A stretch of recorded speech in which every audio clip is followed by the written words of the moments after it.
Okay, so right out the gate, this video is an addendum to this video, the first video that I did this month, which was on square roots and how you can do the square root computation by hand and how that is an operation that is rooted in analysis.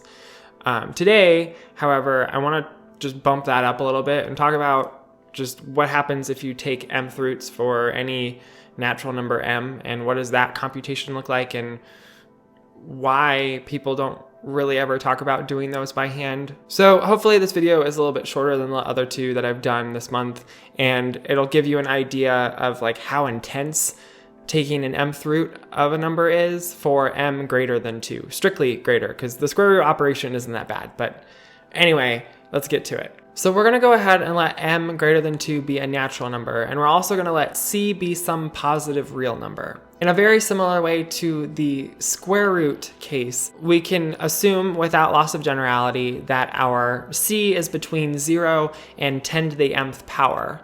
If our c was not between those two numbers, we could define a c prime such that c prime is equal to 10 to the negative kmth power times c for some k for which our new c prime is between those numbers.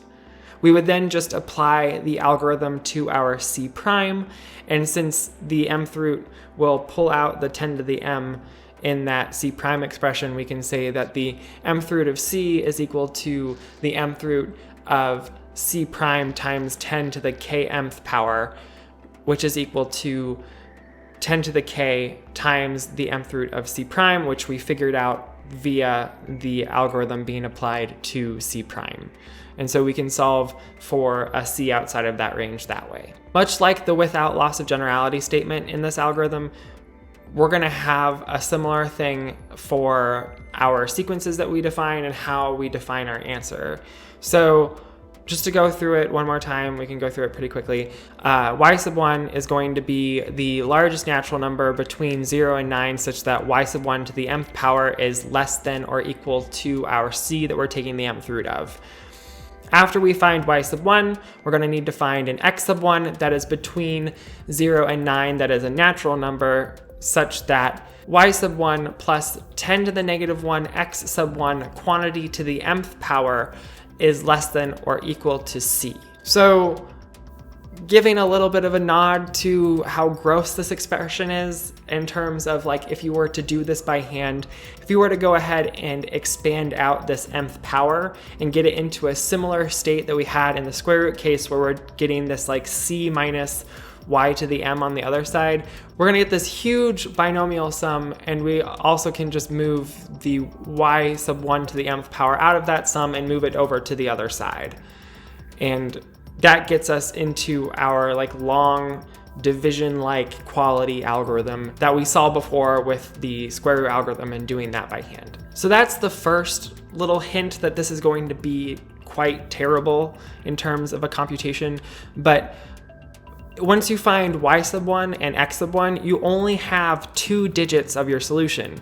And if you want to be any more specific than the first 2 digits, you're going to have to do a lot more work. So luckily, we can go ahead and define y sub n in general and say that y sub n is just y sub n minus 1 plus 10 to the negative n plus 1th power times x sub n minus 1. And that's all great, but finding x sub n is the hard part. So again, it's another one of these binomial sums where we have y sub n plus 10 to the negative nth power times x sub n quantity to the mth power is less than or equal to c.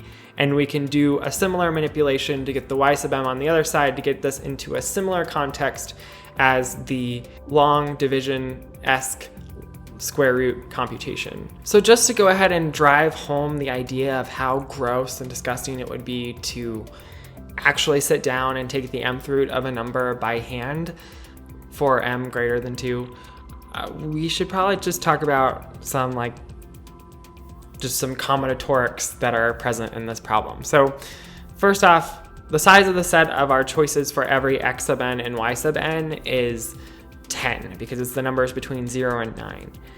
Now, go ahead and pick any combination of numbers that you want and say you want to take the, I don't know, for instance, the 9th root of 7. or something like that. So if you're going through step 1 and you're taking step 1 as figuring out y sub 1 and x sub 1, and you're the worst computer of all time, so you're just doing y sub 1 and then all of the x sub 1s possible and checking all of those, and then going to the next y sub 1 and checking all of the x sub 1s possible for that one, then the worst case scenario is that you do around 100 computations. But in like the human error case, the worst case scenario is usually like around like 20, I want to say, computations, because you know that if a certain y sub 1 doesn't work, then all of the x 1s for that y1 will also not work. So anyway, aside from that little caveat, it's still a lot of steps. I wrote 100 on the board, not proud of it, but we're going to continue from here anyway. So this counting of computations doesn't even go into the whole fact that you've got a binomial expansion in each one of these test cases when you're trying to figure out what x sub 1 is, and later on when you're trying to figure out what x sub n is in general. So at each step, at some point, you're going to be dealing with some binomial sum, which between subtracting y sub n to the mth power from c and computing the rest of the sum to see if you're less than c minus y sub n to the mth power, you're looking at m plus 1 numbers to work with in every single step. So that all being said, you probably shouldn't do this by hand, even for m of 3, because it's gross and it's a lot of time. Even though this was like very distressing to my inner child who never, ever, ever wanted to use the calculator for anything, turns out one of the ways you can just do it yourself is to code it yourself. So that's what I did with my time. And originally I wrote it and I got like really excited when it worked the first time and it was great. But I wanted to go ahead and add in some comments into the code so that I could count the number of computations that were being done. So every time we did a c minus y sub I, and every time we calculated something in that binomial sum, that would count as a computation. So anyway, just to go ahead and get across this idea that this thing is very computationally intensive, and that to much the dismay of my inner child who hated using a calculator for anything, it would not be feasible to do this by hand. I went ahead and did it for, I think it was the 17th root of 2000 to 16 decimal places. I don't know, why not? Dream big. Here's the code, and we're just gonna do the thing.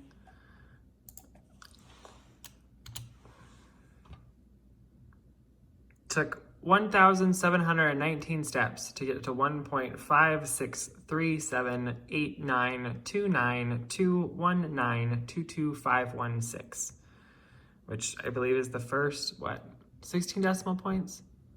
Or decimal places? Yeah. And just comparing that with Wolfram Alpha, they also get 1.56378929221516. So it works, at least up to the 16 decimal places, which is amazing. And sure, there I was like very happy about it, but still, like, that is a ton of steps to be doing in order to get a mth root of a number. So with that, I think I've beaten mth root computations mostly to death at this point. There's one more thing that I kind of want to talk about, but I haven't decided if I'm going to do the next video on that or something else related to square roots or not. But yeah, if you enjoyed this video, give it a thumbs up and subscribe for more mathematics videos. As always, I am Nathan, this is Chalk, and I will see you next time.